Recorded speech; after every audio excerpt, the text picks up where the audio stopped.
And now it is time for the honorable mention. Hey, by the way, is it alright if I could take over from here? Alright, thanks, man. Anyways, you can actually go and sit there. You can check me out while I do this intro. Okay, now it is my turn. Throughout this look back, we have seen the Muppets put their mark in the history of a variety of entertainment platforms, even at one point being a dominant force in those fields, whether it be movies, shows, specials, or even cartoons. So there is some validity to have this be part of Animation Look Back. But this time, however, we're going to be looking at something completely different. One that is unlike anything that either Jim Henson or Kermit the Frog worked on. And not only does this stand out for its uniqueness, but it is also a pivotal moment in the history of the Muppets. It is not a movie, it is not a series, it's not even a special that aired either on TV or on Disney+. It's actually an attraction where you can go and have a one-of-a-kind Muppet experience. But it's not enough to just talk about the place. In fact, follow me, please. Yes, if we're going to talk about this, we need to do it right by actually being in the place. Because this isn't any ordinary project that Jim Henson worked on. This isn't any regular TV show or any movie that he has worked on. This is actually a very special project that is considered to be Jim Henson's swan song. The last thing that he has ever done in his life. And to this day, it's still entertaining millions of guests every year. And what I'm talking about, of course, live from Disney's Hollywood Studios at Walt Disney World, it's Muppet Vision 3D. As guests take a seat in the Muppet Theater, Kermit introduces them to their latest technology, Muppet Vision. However, things quickly spiral out of control when Bean Bunny's assistance isn't as helpful as he intended, and Dr. Bunsen Honeydew and Beaker's invention unexpectedly created... I'm Waldo, the spirit of 3D! Thank you, Beaker. Hi there! But of course, a little bit of chaos never stopped the Muppets, and with the aid of Bean and Waldo, they make the most out of Muppet Vision to put on an unforgettable 3D show. If there was one thing that Jim Henson loved from Disney, even more than their animated features, it was their theme parks. So much so that he called both Disneyland and Walt Disney World two of his favorite areas in the world, to which he would regularly visit. In 1987, he thought about making his own theme park with rides based on many of his works called Muppetville, but then dropped the idea because he admitted that it would pale in comparison to the works of Disney. 2 years later, when he was preparing the deal to sell Henson Associates to the Walt Disney Company, he was excited to start his first major project with them. It wasn't just to get the opportunity to work in theme parks, but to especially put his own creative contribution to one of the places he loved most. Specifically, to make a Muppet-themed land at the newly opened Disney-mgm studios at Walt Disney World called Muppet Studios. In fact, on the same day as the announcement of the deal, to make that look more official, Henson and Kermit signed and left their handprints in the cement of the courtyard at the park's Chinese theater, which can still be found there today. On the night before, Jim pitched his first attraction to then-CEO Michael Eisner, which was a 3D movie. Beforehand, he always liked the idea of 3D, but the execution often felt more gimmicky than immersive, and wasn't sure if he could do something with the technology that could be done well. It wasn't until he saw Captain EO at Epcot in 1986 where he was amazed at the show's capabilities both on-screen and around it, with lasers and smoke effects happening simultaneously with the events of the film. For Henson's 3D movie, he wanted to go extra with the effects that happened in the theater. On top of featuring audio animatronics of Bean Bunny, the Swedish Chef, an orchestra of penguins, and Statler and Waldorf in their familiar balcony. Hey, look! Look at the guy in the goofy mask! That's not a mask. Oh, Sorry, lady. He wanted a full-body Muppet running around during the show, which later became Sweetums, who was played by an actor that was trained at Henson's, bubbles coming out of the ceiling, and water squirting out at the audience when Fozzie pulls out one of his cheap 3D tricks. Did you say cheap 3D tricks?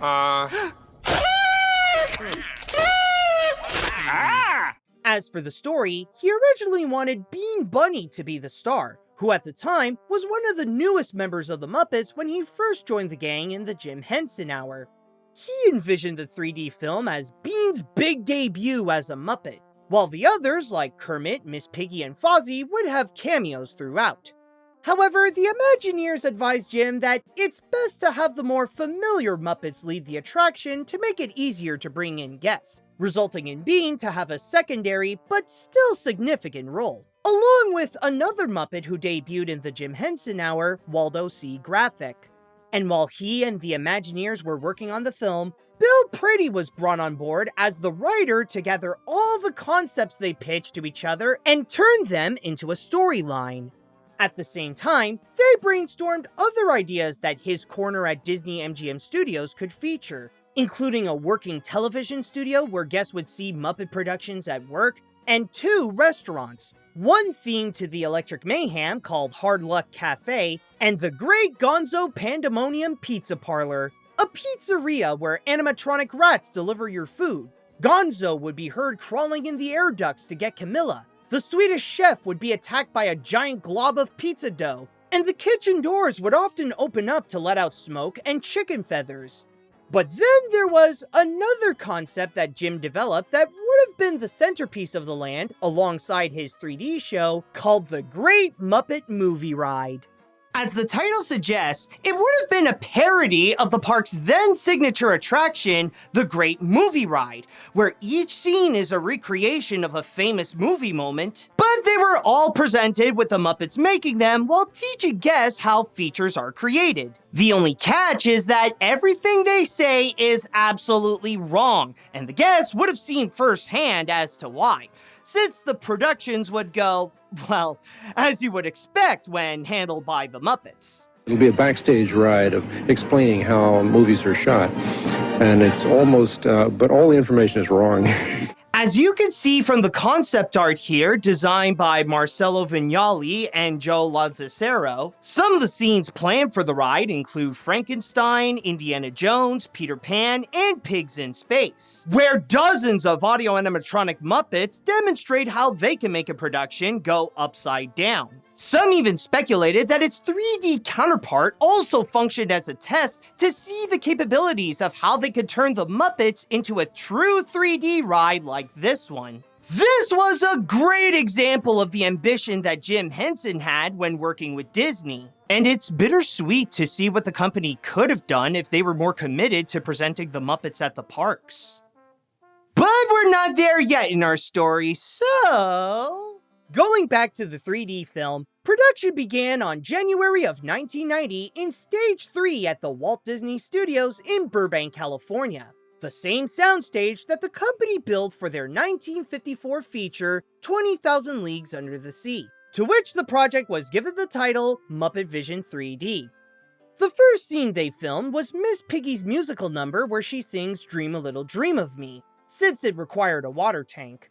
On top of directing the picture, among other businesses he had to attend, Jim was simultaneously working on the television special, The Muppets at Walt Disney World, commercials that promote the Muppets' inclusion to Disney-MGM Studios, and a live stage show for the park called Here Comes the Muppets, where meet-and-greet costume versions of the characters are late for the show except for Kermit, but eventually arrive for their musical moments.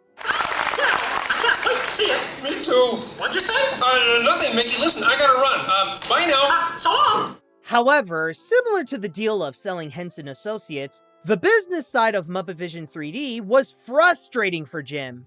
Originally, he asked for a $1.2 million budget for the project, where he intended for most to go to the Muppet performers. However, the Disney accountants were very reluctant to give him that much, especially when they felt that Jim's $200,000 directing fee was, in their words, too high and precedent-breaking. Despite this, he was having the time of his life when working on Muppet Vision 3D. But that all changed on May 16th, 1990, when Jim Henson unexpectedly passed away. This put a massive wrench on all the plans that Disney and Henson developed, let alone the deal that got them together in the first place. By the end of that year, though, that agreement for Disney to buy Jim Henson's company completely fell apart, and took down most of the concepts for the Muppet-themed land along with it. While the Here Comes the Muppets live show made its debut a few days after Henson's death on May 25th, the area for the Great Gonzo's Pandemonium Pizza Parlor ultimately became Mama Melrose's Ristorante Italiano, and both Hard Luck Cafe and the Great Muppet Movie Ride were scrapped. There were also plans for a special event at Disneyland where the Muppets would take over while Mickey Mouse and his friends go on a vacation after celebrating the park's 35th anniversary. The event would feature Muppet cameos and rides like It's a Small World and Pirates of the Caribbean, a parade, and have a California version of Muppet Vision 3D to either replace Great Moments with Mr. Lincoln or have it be set in the middle of Mickey's Toontown, where the latter would have stayed afterwards. But that too ended up being dropped. The only theme park project that survived through all this, other than the live show, was Muppet Vision 3D, where the team was able to finish production with Frank Oz taking over as the director and the money that was left in the budget, making it one of the final projects to have both Jim Henson and Richard Hunt perform as their beloved characters. However, even with the ride complete and the deal off the table, the Hensons were not happy with the way Disney continued using their father's legacy in the parks.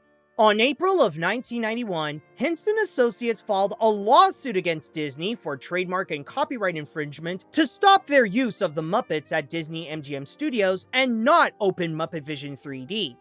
Disney later fought back by saying that they did nothing wrong and that their continuation of making Muppet Vision did not violate their agreements. It was an intense battle between the two in court for about a couple of weeks.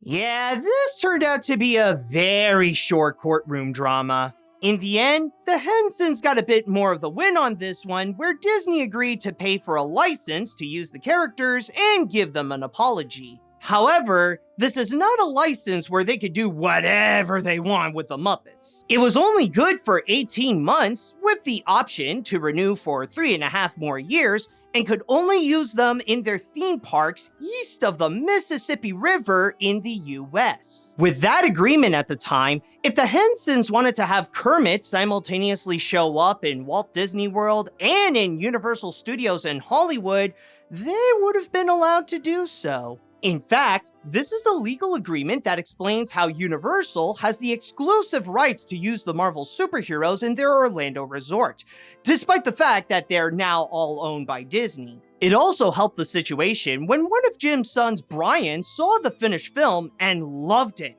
where he thought that there could be no better tribute to his dad than this attraction, and the whole world deserved to see his grand finale. On May 16, 1991, exactly 1 year after the passing of Jim Henson, Muppet Vision 3D opened its doors at Disney-MGM Studios, along with the Muppet-themed gift shop next door called the Stage 1 Company Store, and officially started a new chapter in the partnership between the Hensons and Disney. On top of the latter becoming the distributor of the next Muppet projects, including their VHS tapes, TV shows like Muppets Tonight, and theatrical features like The Muppet Christmas Carol and Muppet Treasure Island, they also let other Henson characters appear at the parks like the ones from their ABC sitcom, Dinosaurs. During its beginnings, the fire truck from the end of the show was found just beside the exit of the building. But afterwards, it was moved to the park's studio backlot tour, along with other props and movie-used vehicles, including Bo's taxi from The Great Muppet Caper. Also, while Here Comes the Muppets did not last long by putting on its last performance on September 2nd of that year to make room for Voyage of the Little Mermaid, Kermit and Miss Piggy then made an appearance in the show Hollywood's Pretty Woman, and they later got another Muppet-themed live show at a different part of the park called Muppets on Location, The Days of Swine and Roses, which lasted up to January 23rd, 1994.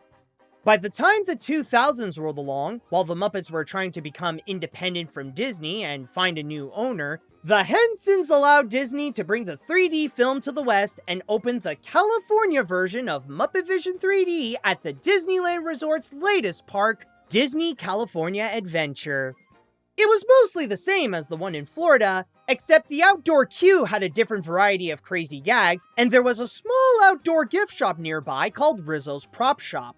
But of course, a few years later in 2004, the Walt Disney Company finally acquired the Muppets 15 years after Jim Henson and Michael Eisner initiated the deal. And by that point, changes began to show on the exterior.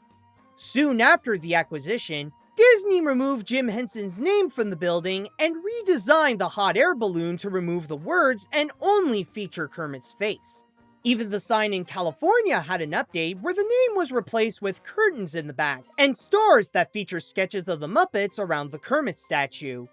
However, in 2007, the Imagineers got more creative with the Muppets by making the Muppet Mobile Lab, an interactive free-roaming audio animatronic of Dr. Bunsen Honeydew and Beaker, as part of their Living Character initiative that resulted in other interactive attractions such as Monsters Inc. Laugh Floor and Turtle Talk with Crush. The two performed to guests across several Disney parks, including Disney California Adventure and Epcot in 2007, Hong Kong Disneyland in 2008, as well as the 2008 World Science Fair in New York City, Hong Kong again in 2013, and a return at Epcot in October of 2016 and in 2018. Not to mention that in 2009, the Muppet Mobile Lab won a Theo Award from the Theme Entertainment Association for Outstanding Technical Achievement. Relax, Beaker. This experiment is as safe as anything I've ever done at Muppet Labs. Woo! But the updates became drastic during the 2010 decade. At the end of 2012, Kodak, which sponsored the attraction since its opening, filed for bankruptcy and announced that they ended their sponsorship deal with the Disney parks. Thus, in the following year, all traces of Kodak in Muppet Vision were taken away. Meanwhile, at Disney California Adventure, the Muppets' time at the park was becoming noticeably limited, as the Muppet Theater was periodically being used to preview upcoming Disney films in 3D, such as Tron Legacy, Frankenweenie, and Oz the Great and Powerful. And on November 1st, 2014, Muppet Vision 3D played its final Californian performance, where the place was turned into the Crown Jewel Theater and presented the live musical show for the first time in forever, a Frozen sing-along celebration. As of 2024, the building is now called the Sunset Showcase Theater, where they presented another 3D film that first opened in Florida, Mickey's PhilharMagic, while the Kermit statue from the marquee moved to the Jim Henson Company lot in Hollywood. Back in Florida, the area around Muppet Vision 3D was slowly becoming more like Jim Henson's original vision. The land changed its name from Streets of America to Muppet Courtyard. The queue added a new frame to its collection that features Kermit's tuxedo that he wore in the 2011 Muppet movie.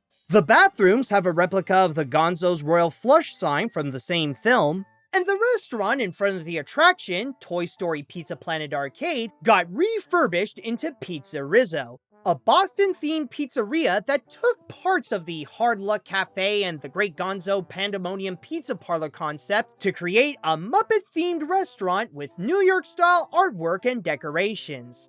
They also had a couple of instances where they interrupted the pre-show to promote the latest project from the Muppets, including Muppets Most Wanted in 2014 and Muppets Haunted Mansion in 2021. And I hope you're having fun waiting to see Muppet Vision 3D. It's a great show, guys. Even though I'm not in it, they went with the bunny instead of me.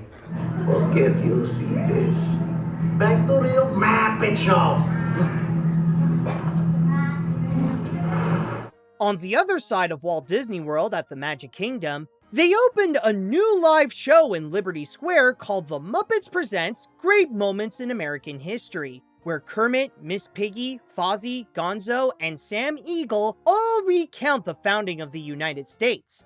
But then, a year later, the land changed its name again to Grand Avenue, and the theater got its biggest makeover yet.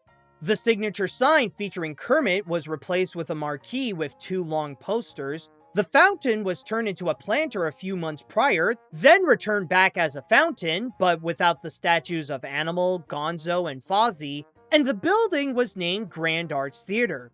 Also, they took away the hot air balloon because it would have been seen at the land that the Imagineers were constructing at the time, Star Wars Galaxy's Edge. And in 2019, they not only replaced the background music that featured instrumental versions of songs from the Muppets classic movies and series, along with ending the live show at the Magic Kingdom, but they also painted over the giant mural from the side of the building featuring Kermit and Miss Piggy. And a year later, they closed down the Stage 1 company store and it had not been reopened for years. By that time, fans began to worry about the possibility of Disney ending Muppet Vision 3D, as it was becoming noticeable that they were slowly stripping away the Muppets' identity from the land, along with the fact that the attraction is sandwiched between 2 Star Wars areas, including Star Tours and Galaxy's Edge. The Muppets are in danger at Disney's Hollywood Studios. That's right, folks, Muppet Vision 3D, as well as the entire mini Muppet land surrounding it, is prime real estate for replacement. And that, my friends, is because of the ride system. It is a 4D theater attraction, which, quite frankly, are becoming a dying breed. However, as time passed on, and even through the pandemic, the 3D film never went away from its spot at Disney's Hollywood Studios. In November of 2023, Disney gave the ride some updates to freshen up the experience, including refurbished seats, and the month prior, they added a new projection effect when Waldo blows up into dozens of little Waldos. Great! Oh, now I can start my own football team! Ever since it first opened in 1991, Muppet Vision 3D is not just a fan-favorite wacky 3D film that provided the franchise with some recognition at the Disney parks, but it is also a symbol of an era that ended and the beginning of a new one.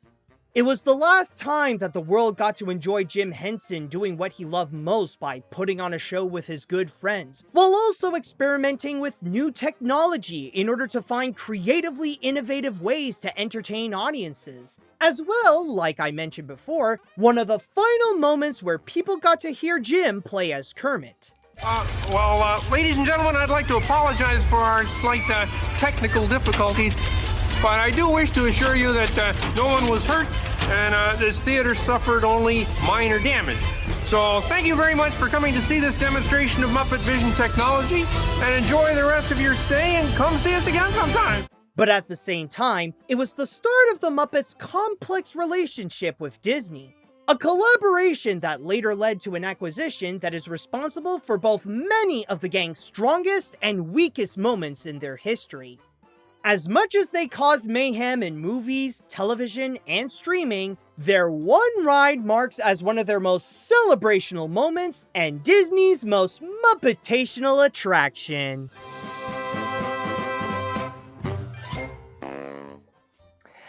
In conclusion, there is a difference between a puppet and a Muppet.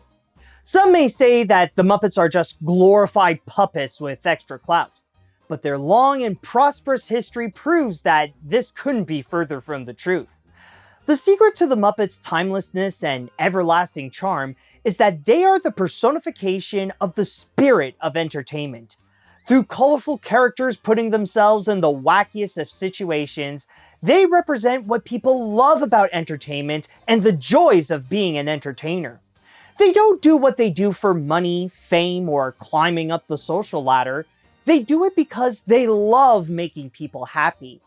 To bring people together so that they can forget all their troubles and share a moment where everyone is having a good time and maybe learn something or two.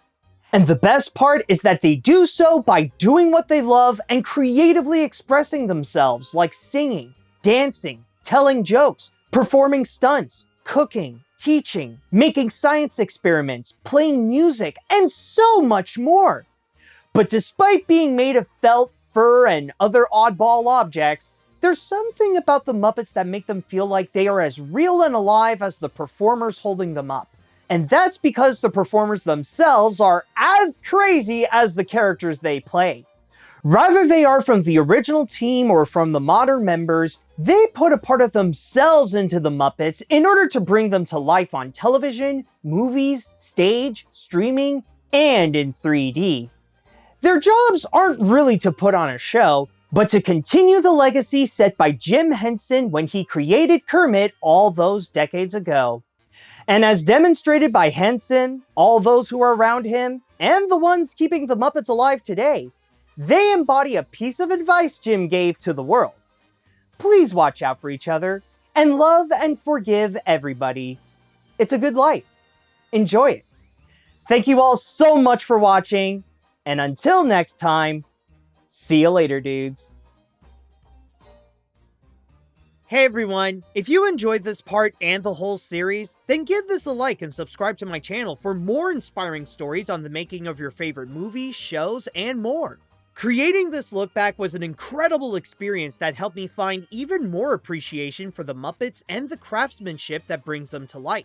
I'd like to give a big thanks to the people who helped make this so special, including Bo and the My Custom Puppet team for creating the Animat puppet, Morgan and Ryan for their additional research, and to all of you for joining me on this unforgettable journey. I did just what I set out to do thanks to the lovers, the dreamers, and you. Thank you all so much for watching, and until next time, see you later, dudes!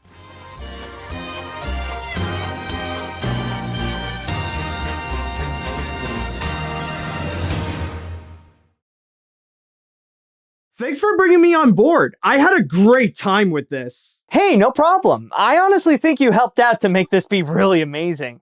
Hopefully this is not going to be the last time I'll see you, right? Nah, if you ever want to bring me back, just let me know. I'm down for a comeback. Great, awesome. We'll keep in touch. Oh, hey, by the way, do you know what the next animation look back is going to be? Honestly, I have no clue, actually. I was just so preoccupied with the Muppets that I barely had any time to think about the next one. I'm sure you'll figure it out. Yeah, I guess so. But are you sure you gotta go now? I mean, don't you want to stick around for a bit and watch a movie? Yeah, I'm sure. I gotta go and register to be part of the union. Honestly, I've always wanted to be a member of the Puppet Guild. All right, sounds good. Take care, man. See you, dude. Okay. Anyways, where was I?